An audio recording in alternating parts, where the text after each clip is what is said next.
Daddy?" The word was a whisper, but in the silence of the crowded diner, it sounded like a gunshot. Sebastian Sterling, the Alpha King who ruled the continent with an iron fist, froze. He looked down at the 6-year-old girl in muddy rain boots standing before him. She didn't fear him. She didn't tremble. She just pointed to the crescent moon birthmark on his neck and dropped the bomb that would shatter his world. My mummy has that same mark. She cries when she looks at it. In that second, the king realized the woman he had mourned for 5 years wasn't dead. She was hiding, and she had taken his heir with her. This is the story of a love that defied death, a betrayal that ran through royal blood, and the little girl who brought an empire to its knees. The rain in Astoria, Oregon, didn't wash things clean. It just made the grime slicker. Sebastian Sterling hated it. He hated the smell of wet pine, the scent of damp rust, and the overwhelming mediocrity of the low-ranking packs that scraped by in these fringe territories. As the Alpha King, his life was usually a series of boardrooms in Manhattan, private jets, and high-stakes negotiations with the European councils. He shouldn't be here, standing in the corner of Sal's Diner, waiting for a local beta named Harrison to bring him the quarterly territory reports. He checked his watch, a Patek Philippe that cost more than the building he was standing in. 2:14 p.m. "Your coffee, sir," a waitress mumbled, dropping a chipped mug on the Formica table. She didn't look him in the eye. No one did. Even in his human form, Sebastian radiated a dominance that made weaker wolves' knees buckle. He was 6'4" of contained violence, tailored into a 3-piece charcoal suit that felt like a straitjacket in this humidity. His wolf, a massive black beast named Ares, paced restlessly in the back of his mind. "Something is here," Ares growled. "Something familiar." "It's just the damp dog smell of the locals," Sebastian muttered under his breath, taking a sip of the bitter coffee. The bell above the diner door jingled. The wind howled, blowing a spray of rain inside. A woman rushed in, head ducked low, shaking a dripping umbrella. She was wearing a faded, oversized hoodie and jeans that had seen better days. But Sebastian didn't look at her. He looked at the small bundle of energy trailing behind her. A little girl, maybe 5 or 6. She was wearing bright yellow rain boots that squeaked against the linoleum. She had wild, curly hair that hadn't seen a comb in hours, and she was clutching a battered plastic dinosaur. The mother, Sebastian assumed it was the mother, was busy arguing with the hostess about a takeout order that was wrong. Her voice was raspy, tired. "I specifically asked for no onions, Sal. Lily can't eat onions. Her stomach—" The little girl, ignored for the moment, scanned the room. Her eyes were in startling electric blue. Sebastian froze. He knew those eyes. He saw them every time he looked in the mirror. The girl's gaze locked onto him. Most children cried when they looked at Sebastian. He had a scar running through his left eyebrow, a souvenir from the coup of 2018, and a scowl that permanently etched his face. But the girl didn't cry. She tilted her head. She started walking toward him. "Lily, get back here!" the mother called out, distracted by the receipt. Lily ignored her. She walked right up to the Alpha King's booth. She smelled like strawberries and something else. Something that made Ares slam against Sebastian's ribcage, howling. "Pack, blood, mine." Sebastian set his coffee down slowly. The diner went quiet. Even the fry cook stopped scraping the grill. Everyone knew you didn't approach the king. "Hi," the girl said. Sebastian looked down at her. "Hello?" "You look like the man in Mommy's picture," she said matter-of-factly. Sebastian's heart hammered a rhythm he hadn't felt in years. "What picture?" "The one she keeps in the shoebox under the bed. The one she cries at when she drinks the red juice." Sebastian's hands clenched into fists under the table. "Who is your mother?" The girl pointed a small finger towards the counter, where the woman in the hoodie was now frantically shoving styrofoam boxes into a paper bag, clearly trying to leave as fast as possible. The woman's back was turned, but the hoodie had slipped off one shoulder. "That's Clara," the girl whispered. Then she leaned in, as if sharing a state secret. "She has a mark, like a moon, right here." She tapped her own small shoulder. "My mummy has the same moon mark," she said, her voice innocent but shattering, "just like the one on your neck." Sebastian stopped breathing. He involuntarily touched the crescent-shaped birthmark on the side of his neck, the mark of the Sterling line. It wasn't just a birthmark, it was genetic. Dominant. Only the direct descendants of the Alpha King carried it. And his mate, the woman he had lost 5 years ago in the Great Fire of Chicago. She didn't have that mark. But if she had survived, and if she had been pregnant, Ares roared. The sound wasn't physical, but the psychic pressure shattered the coffee mug on the table. Hot liquid spilled over Sebastian's expensive suit, but he didn't feel it. His wolf stood, fully alert, hackles raised. "Mate, pup!" Sebastian stood up. The chair scraped loudly against the floor, sounding like a gunshot. The woman at the counter froze. She didn't turn around. She just went completely still, like a deer hearing the twig snap. "Clara," Sebastian said. His voice was low, a rumble of thunder that shook the silverware on the tables. The woman dropped the takeout bag. She didn't look back. She grabbed the girl's hand. "Lily, run! Lily, run!" The sheer terror in the woman's voice cut through Sebastian like a silver blade. She didn't wait for the child to process the command. She scooped the girl up, yellow rain boots flailing, and bolted out the door into the pouring rain. "Stop her!" Sebastian roared. The command carried the weight of the alpha voice. Every shifter in the diner, the cook, the waitress, the patrons, instinctively dropped to their knees, their necks bared in submission. But the woman wasn't submitting. She was running. Sebastian vaulted over the booth, his movements a blur of supernatural speed. He burst through the diner doors, the glass rattling in his wake. Outside, the rain was torrential. The grey sky obscured everything. He looked left, then right. He saw the taillights of a beat-up 2008 Honda Civic, flaring red as it peeled out of the parking lot, tires screeching on the wet asphalt. She was fast, too fast for a human. "She's a wolf," Ares snarled in his head. "But she's masking her scent." How? Sebastian didn't bother with a car. He didn't need one. He stripped off his suit jacket, throwing the Italian silk into a puddle, and let the change take him. Bones cracked and reshaped, muscles swelled, fur, black as midnight, sprouted from his skin. In seconds, a massive black wolf stood in the parking lot. He launched himself forward, claws digging into the pavement for traction. He was the fastest wolf on the continent. A Honda Civic didn't stand a chance. He cut through the woods, taking a direct line to intercept the road as it curved around the mountain. The scent of her fear was potent now. It tasted like vanilla and panic. But underneath it, there was that undeniable scent he had mourned for 5 years. Clara, he remembered her. Clara Jensen, the quiet Omega librarian who had worked in the archives of his pack house. They had a secret affair, hidden from his father, the previous king. When the fire happened, they found a body in her apartment. Dental records matched. He had buried her. He had mourned her. He had turned his heart to stone because of her. So who was driving that car? The Honda skidded around a hairpin turn.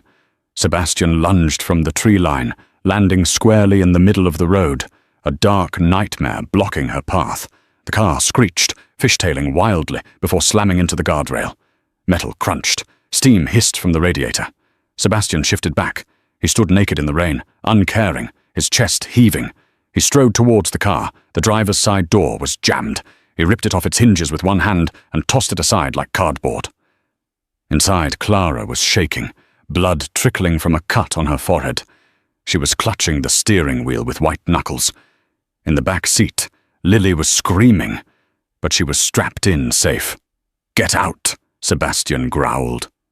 Clara turned to look at him, and there it was. the face that haunted his dreams. She looked older, tired, lines of worry etched around her eyes. But it was her. The same hazel eyes, the same stubborn chin. "You were dead," Sebastian whispered, the rain plastering his hair to his face. "I buried you." "You buried a Jane Doe I paid off the coroner to switch records with," Clara spat, her voice trembling but defiant. "Go to hell, Sebastian." "You have my daughter. I have my daughter," she hissed. She reached under the seat. Sebastian's instincts flared. Weapon. He grabbed her wrist before she could pull the gun. He yanked her out of the car, pinning her against the wet metal of the hood. The heat between them was instantaneous. The mate bond, dormant for years, flared to life like a gasoline explosion. It was painful, intoxicating. "Why?" he demanded, his face inches from hers. "Why did you run? Why let me think you were gone?" Clara looked up at him, rain mingling with the tears on her face. "Because I knew what you would do to her," she screamed over the thunder. "I knew your father said only a pure-blood alpha female could carry the air. I knew you were engaged to Beatrice delicately to secure the southern border. If you knew about Lily, you would have taken her and disposed of me. Or worse, Beatrice would have killed us both." Sebastian froze. Beatrice. Beatrice Vance was the woman the council had been pressuring him to marry for years, the daughter of the Southern Alpha, a woman who smiled with too many teeth. "My father is dead, Clara," Sebastian said, his voice dropping. "I am the king now. No one touches what is mine." "You think being king makes you safe?" Clara laughed, a bitter, broken sound. "Who do you think set the fire, Sebastian? Who do you think tried to burn me alive in my apartment 5 years ago?" The world seemed to tilt on its axis. Sebastian loosened his grip on her wrists. "It wasn't an accident?" "It was a hit," Clara whispered. "Ordered by the council. Signed off by your mother." Sebastian took a step back, reeling. His mother? The Dowager Queen? Catherine Sterling?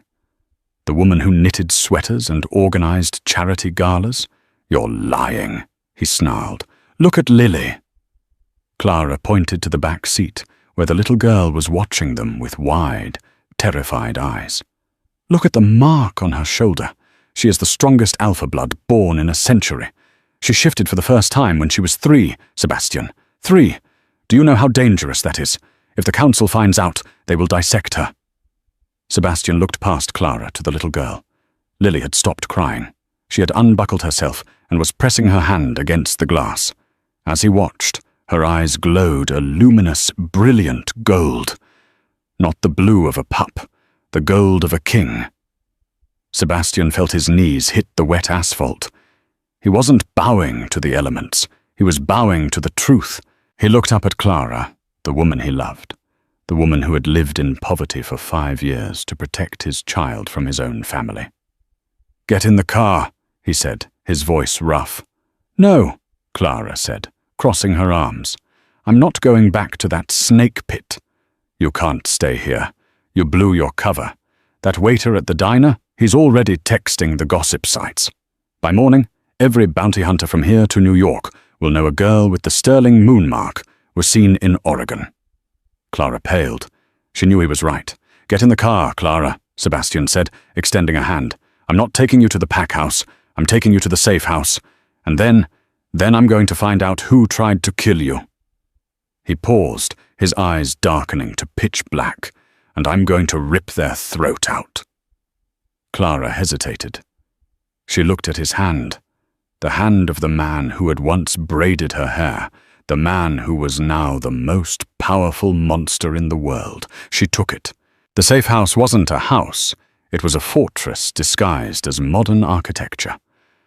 Buried deep within the dense pine forests of the Cascade Mountains, the structure was steel, glass, and reinforced concrete, cantilevered over a rushing river.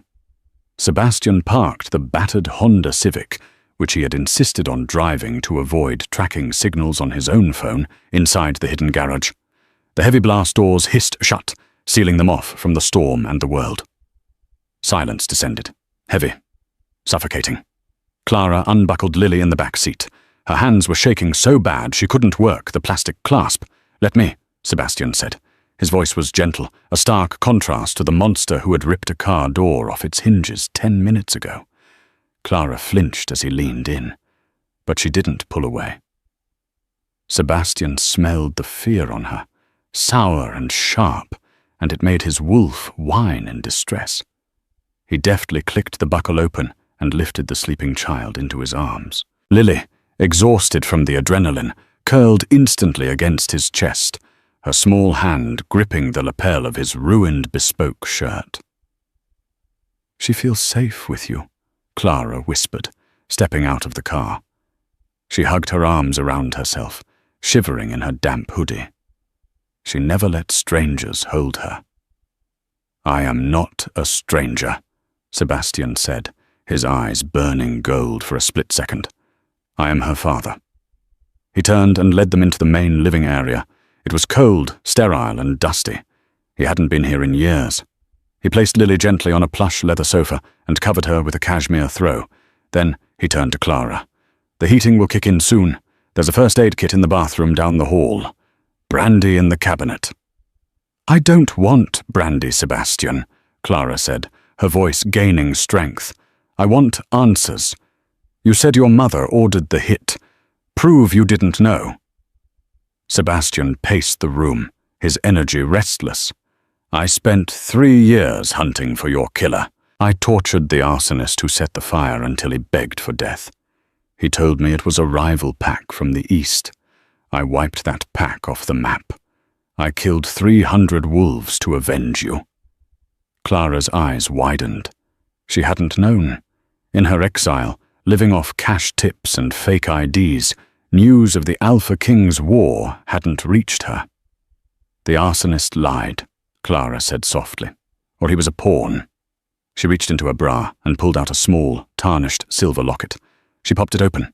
Inside wasn't a picture, but a tiny micro SD card taped to the metal. "My brother, before he died in the fire with me. He was working security for the council," Clara explained, tears welling up. "He hacked the security feeds.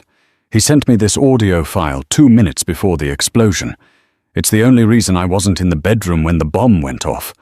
I was in the bathroom, shielding my stomach." Sebastian stared at the SD card like it was radioactive. "Play it." Clara walked to the high-tech console on the wall, inserted the card, and typed in a sequence of keys. Static filled the room. Then voices, clear as a bell. "Is it done, Silas?" Sebastian stopped breathing. That was his mother's voice. Queen Catherine. Proper, elegant, cold. "The charges are set, Your Majesty," a deep, gravelly voice replied. Silas, the royal executioner, a man Sebastian had trusted with his life since he was a boy. "The Omega and the unborn bastard will be ash by midnight." "Good. Sebastian must marry Beatrice Calloway. We cannot have a low-born librarian tainting the bloodline. Make it look like an electrical fault. And Silas, make sure she suffers." The recording clicked off. Sebastian stood frozen. The rage that filled him wasn't hot. It was absolute zero. It was the kind of cold that shattered worlds. His mother. The woman who had comforted him at Clara's empty grave. The woman who had urged him to move on. To marry Beatrice for the good of the pack. She had ordered the murder of his mate and his unborn child. "She suffers," Sebastian repeated the words, his voice unrecognizable. He looked at Clara. She looked so small, so broken, yet she had survived. She had raised a child with the blood of kings in trailer parks and motels, running from shadows, all to keep his daughter alive. He crossed the room in 2 strides and fell to his knees before her.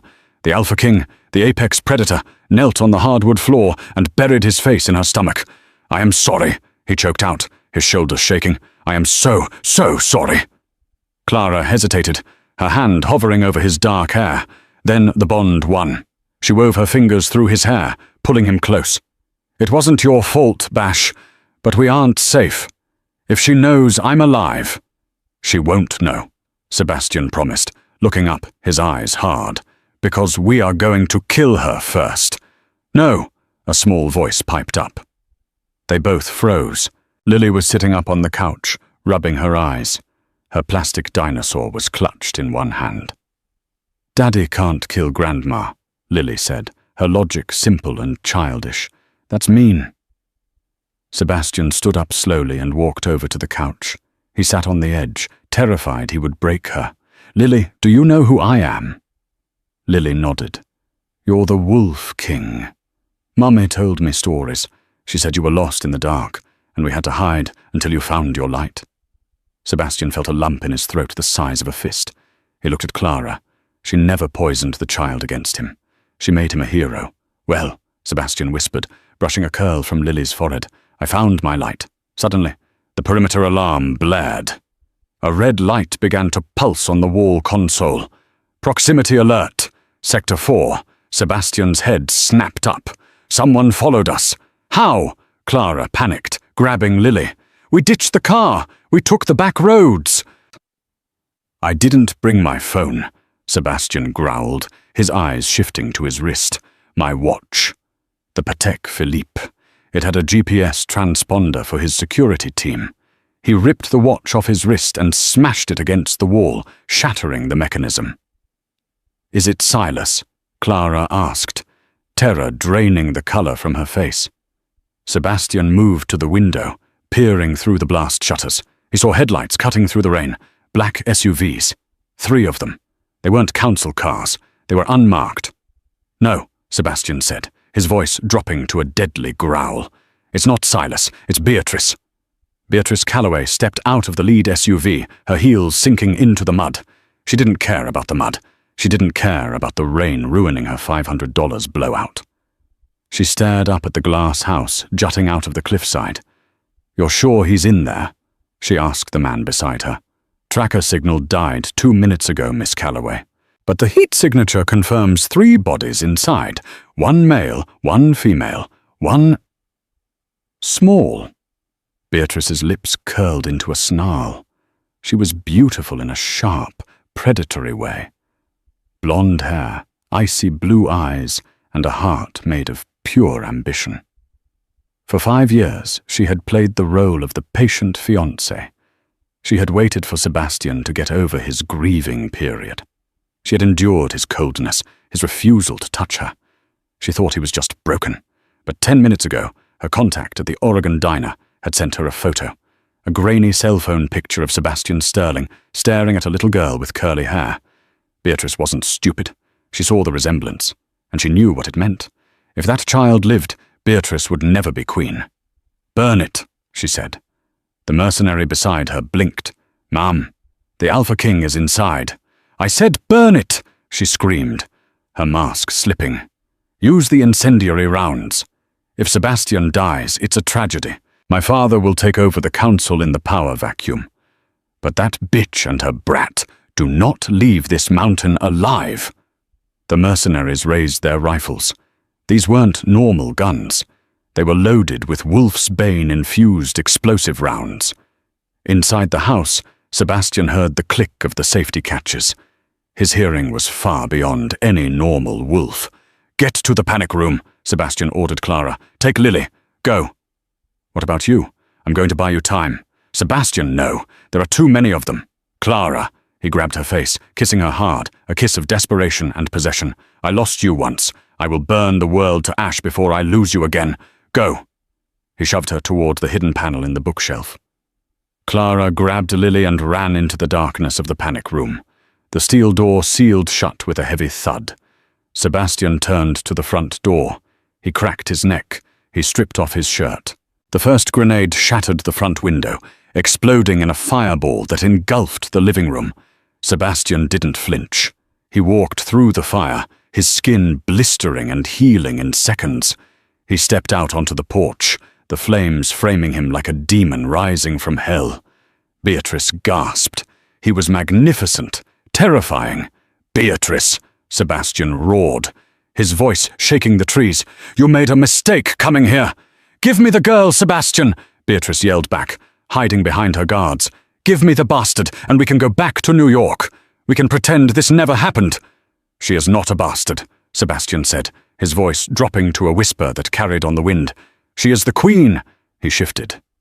This time the shift was violent.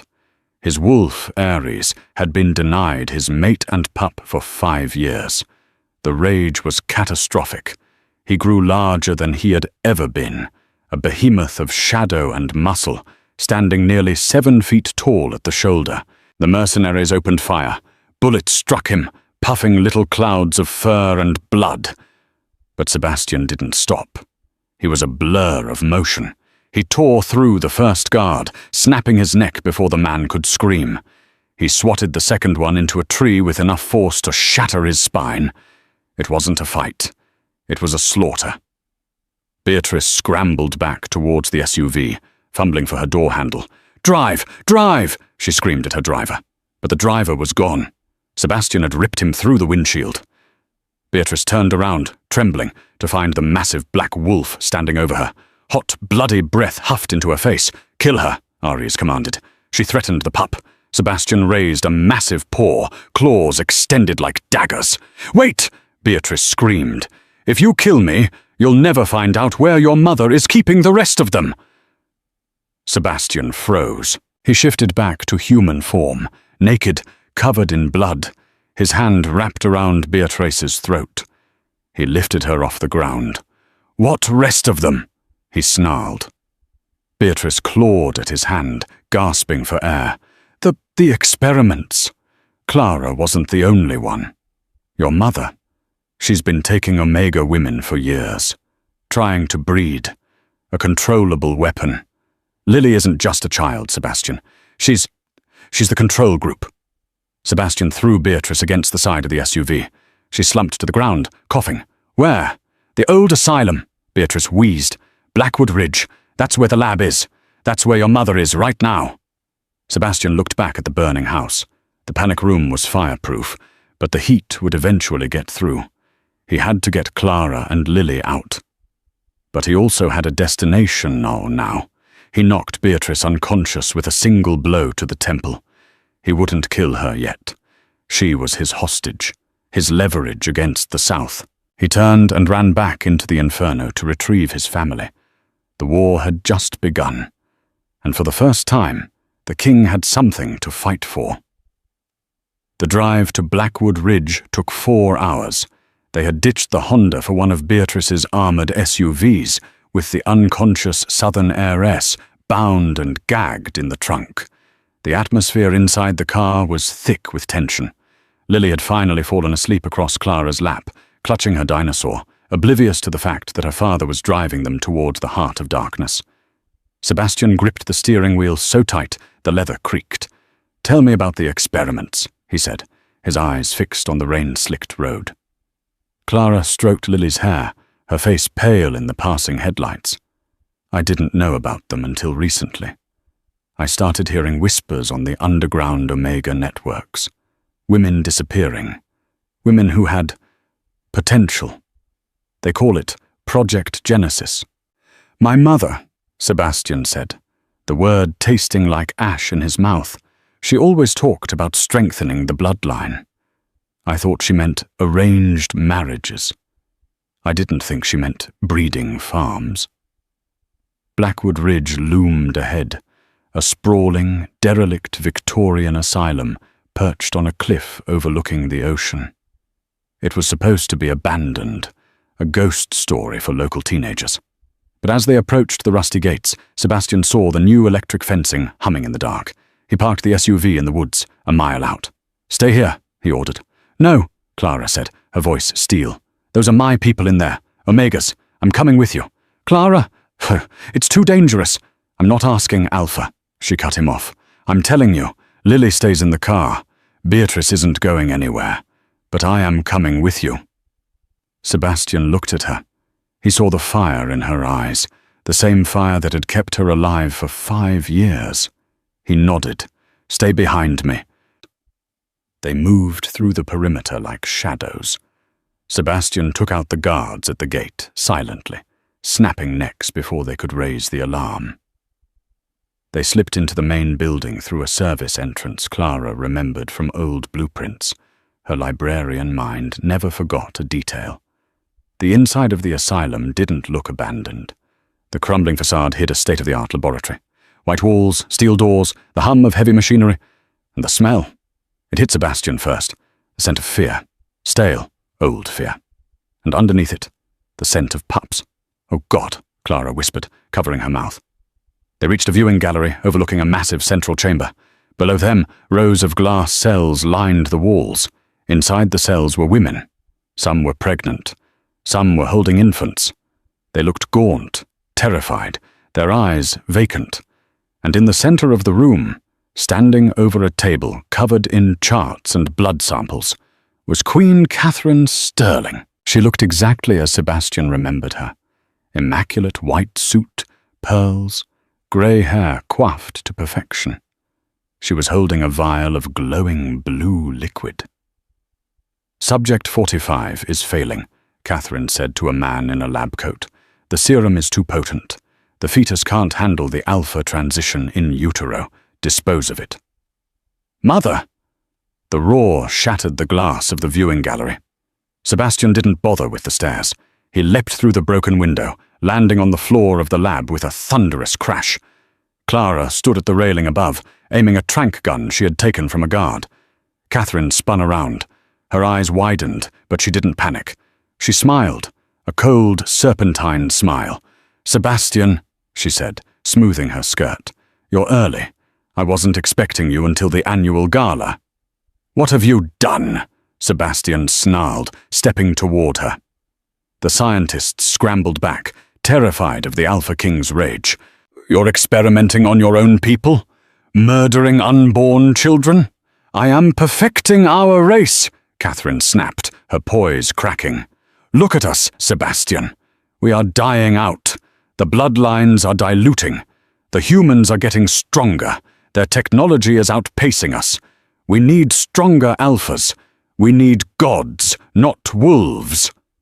"You aren't making gods," Sebastian pointed to the cells. "You're making monsters." "And what is your daughter?" Catherine sneered. "I know about her, Sebastian. Beatrice told me. A child born with the moon mark. A child who shifts at 3. She is the success I have been striving for. She is the proof that my theories work." Sebastian froze. "What are you talking about?" "Clara didn't just get pregnant," Catherine laughed. "I spiked the water supply in the Omega dorms with a fertility compound 5 years ago. Clara was a test subject. She just happened to be the only one who survived the mating with a royal alpha. Lily isn't a mistake, Sebastian. She's my creation." The world turned red. Sebastian lunged. But Catherine pressed a button on her watch. A high-pitched frequency screamed through the room. It was a sonic disruptor, designed to incapacitate wolves. Sebastian fell to his knees, clutching his ears, roaring in pain. It felt like his brain was liquefying. "Take him," Catherine ordered the guards who poured into the room, "and find the mother. We need her ovaries to replicate the success." Guards swarmed Sebastian, beating him with shock batons. He fought back, biting, clawing, but the sonic weapon made it impossible to focus. He was overwhelmed. Suddenly the lights went out. Click! The emergency lights bathed the room in red. The sonic screech stopped. Clara stood on the balcony, holding a severed power cable, sparks flying around her. She had cut the main line. "Get away from him!" she screamed. Before the guards could react, the glass cells shattered. Clara had hit the remote release for the containment units. 50 angry, terrified, shifting Omega females poured out of the cells. They weren't warriors, but they were mothers, and they were cornered. Chaos erupted. The Omegas attacked the guards with primal fury. In the confusion, Sebastian shook off the dizziness. He grabbed the nearest guard and threw him into a rack of chemicals. He locked eyes with his mother. Catherine was backing away, terror finally dawning on her face. She turned to run toward her private elevator. "No, you don't," Sebastian growled. He chased her, tackling her, just as the elevator doors began to close. They tumbled inside. The elevator shot upward towards the roof helipad. Sebastian pinned his mother against the mirrored wall. His hand was around her throat, but he didn't squeeze. Not yet. "Give me one reason why I shouldn't drop you from the roof," he breathed. "Because I am your mother," Catherine gasped. "I gave you life. And you took Clara's. You tried to take Lily's. I did it for the pack, for the legacy." "The legacy is dead," Sebastian said, cold. "You killed it the moment you put a child in a cage." The elevator dinged. The doors opened to the stormy night on the roof. A helicopter was waiting, blades spinning. Catherine kneed Sebastian in the groin. A dirty human move. He grunted, doubling over. She pushed past him, running towards the chopper. "Wait!" Sebastian scrambled up, chasing her. Catherine reached the helicopter door. She turned back, shouting over the roar of the rotors. "You can't kill me, Sebastian. The Council is with me. Half the Alphas in the country support Project Genesis. If you kill me, you start a civil war." Sebastian stopped.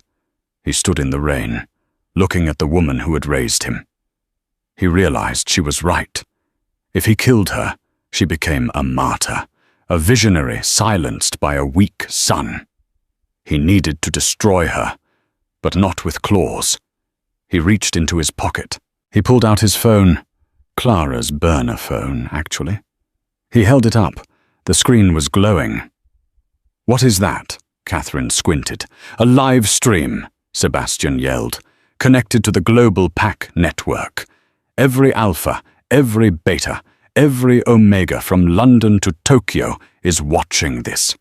They heard everything you said in the lab. They know about Project Genesis. They know you're a butcher." Catherine's face went white. She looked at the pilot. The pilot, a member of the Wolf Guard, was looking at his phone. He looked up at the Queen with disgust. "Take off!" Catherine screamed. "Take off now!" The pilot shook his head. He powered down the engines. "I have a daughter, Your Majesty," he said quietly. Catherine backed away, looking around wildly. The game was up. Her reputation, her power, her legacy. It was all gone. Sebastian walked toward her slowly. "It's over, Mother. The Council will strip your title. You will spend the rest of your life in the deepest dungeon of the Tribunal. Deathton." Catherine looked at the edge of the roof, then back at Sebastian. The madness in her eyes clarified into a chilling resolve. "I am the Queen," she whispered. "I do not answer to tribunals." And before Sebastian could move, she turned and stepped off the ledge. "No!" Sebastian lunged, his hand brushing the fabric of her suit. But he was too late. He watched her fall into the churning black ocean below. The waves swallowed her instantly. Sebastian stood on the edge for a long time, the rain soaking him to the bone. It was done. The head of the snake was cut off. He turned back to the elevator. He had a family to find. Underscore, underscore, underscore, underscore, underscore, underscore, underscore, underscore, underscore, underscore, underscore, underscore, underscore, underscore, underscore, underscore. Down in the lab, the battle was over. The guards had surrendered or fled. Clara was moving among the freed women, helping them, comforting them. When Sebastian walked in, the room went silent. The Omegas looked at him with fear. He was the king, the son of the monster who had caged them. Sebastian walked to the center of the room. He knelt on one knee, bowing his head to the women. "I did not know," he said, his voice echoing in the silence. "But I know now, and I swear to you, every single one of you will be cared for. You will be compensated, and you will be free." He looked up and found Clara. She was smiling through her tears. She ran to him. He caught her, burying his face in her neck. "Is it over?" she asked. "The Queen is dead," Sebastian murmured. "But the war, the civil war she threatened, that might still happen. There are still packs who believe in her way." "Let them come," Clara said fiercely. "We have the truth, and we have the king." Just then, the heavy blast doors of the asylum entrance blew open. Sebastian spun around, claws extending, shielding Clara. But it wasn't enemies. It was a small figure in yellow rain boots, marching into the lab, dragging a terrified Beatrice by a rope tied around her wrists. Lily had woken up, found the rope in the car, and apparently decided she was tired of waiting. "Daddy!" Lily shouted, her voice echoing. "The bad lady woke up and tried to run away, so I bit her ankle." Beatrice, the feared southern heiress, was limping and crying, utterly defeated by a 6-year-old. Sebastian stared at his daughter. Then he looked at Clara, and for the first time in 5 years, the Alpha King threw back his head and laughed. It was a sound of pure relief. "Come here, little wolf." He opened his arms. Lily dropped the rope and ran to him. Sebastian scooped her up, hugging her and Clara together. "Let's go home," he said. The silence that followed the Queen's fall was heavier than the storm. For the first week, the Alpha estate in Chicago felt less like a home and more like a crime scene, being slowly decontaminated. The physical traces of Catherine Sterling were removed with ruthless efficiency. Her portraits were taken down from the hallways. Her white orchids were replaced with wildflowers. The heavy velvet drapes that had kept the mansion in perpetual twilight were pulled back to let the harsh, cleansing sunlight stream in. But the psychological scars were harder to scrub away. Sebastian spent those first few days in a state of hyper-vigilance. He didn't sleep. He paced the perimeter of the estate, his wolf restless, waiting for a retaliation that never came. The live stream from the asylum roof had done its job. The pack world wasn't mobilizing for war. It was paralyzed in shock. The Iron Queen hadn't just died. Her legacy had been exposed as a rot at the core of their society. Clara, however, was the steel spine the family needed. She didn't hide in the guest rooms. She returned to the library, the very place she had once scrubbed floors and catalogued books as an invisible omega. This time, she walked in as the mistress of the house. She set up a command center on the mahogany desk, coordinating the rehabilitation of the women rescued from Blackwood Ridge. One evening, Sebastian found her there, asleep with her head on a stack of medical reports.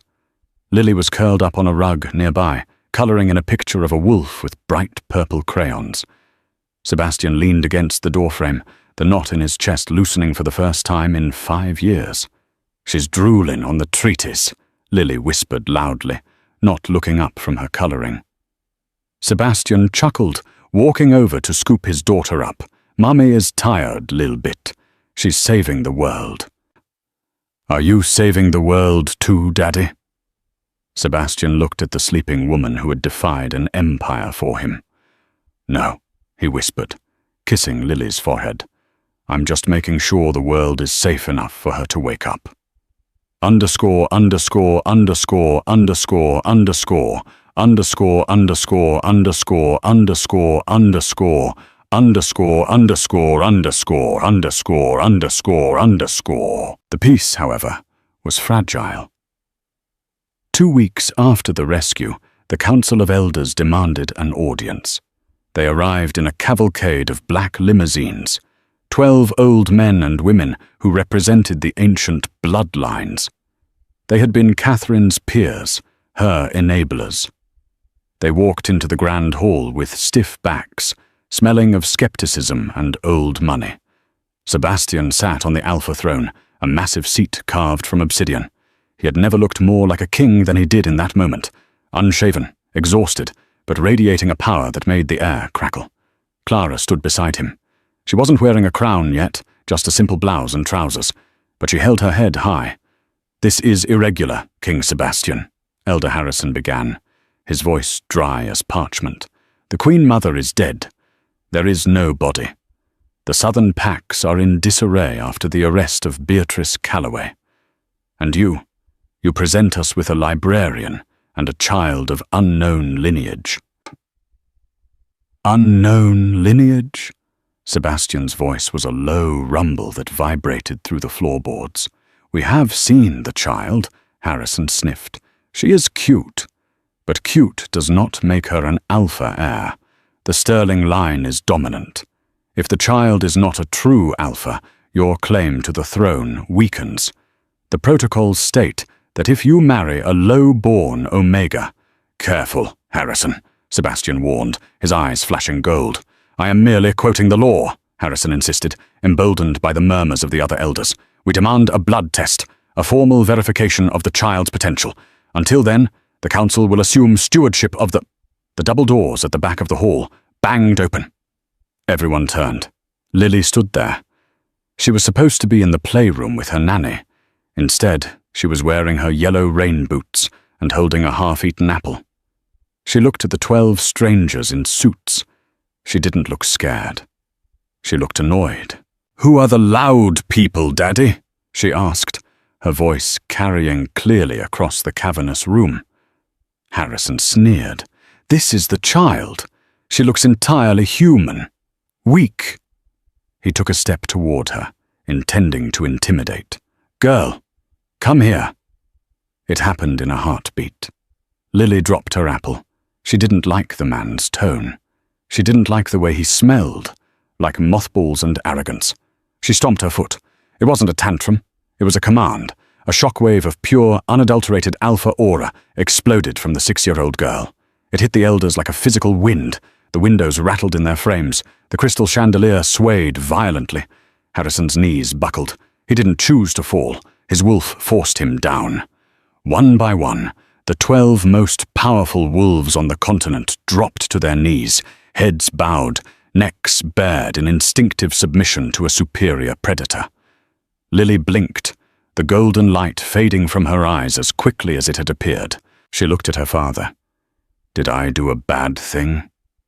Sebastian stood up, a slow, terrified smile spreading across his face. He walked down the steps of the dais and placed a hand on Harrison's trembling shoulder. "No, Lily," Sebastian said, looking at the prostrate elder. "You did a very good thing." He leaned down to Harrison. "You wanted a blood test? You just got it. She is not just an alpha, Harrison. She is the apex. Now get up and bow to your Luna properly.